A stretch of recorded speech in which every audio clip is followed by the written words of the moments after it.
बोला मैहर वाली मैया की। DJ Vikas Riga Sitamarhi. Music by Ambe recording studio Delhi.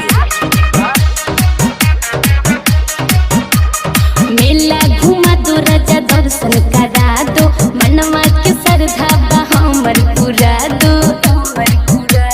मेला घुमा दो राजा दर्शन करा दो मनवा के श्रद्धा हमर पूरा दो। न तो नौ दिन मन मोर सोना की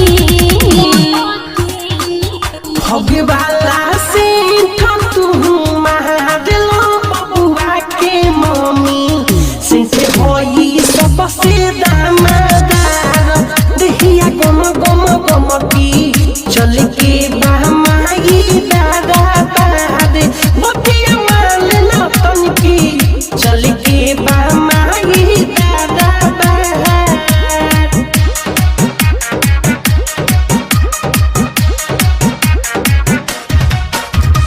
डीजे विकास रीगा सीतामढ़ी।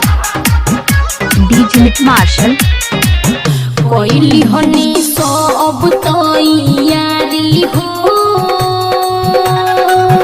रौरे में बाटे खाली ले जल्दी निकाली अपन गाड़ी जी के कर अब करत बानी रे। जनी मेला में चल के खर्चा करी हो डबल अभी गाड़ी में कमी बाटे नु पेट्रोल ऐसन बात से मिजाज नहीं धोनो की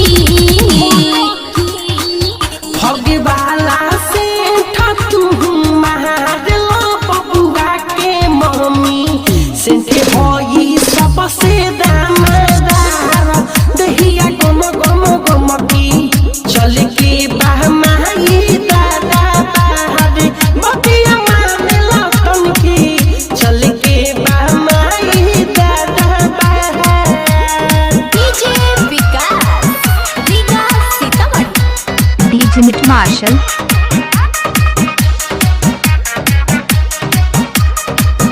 मीठू मरसोल मानी बतिया जे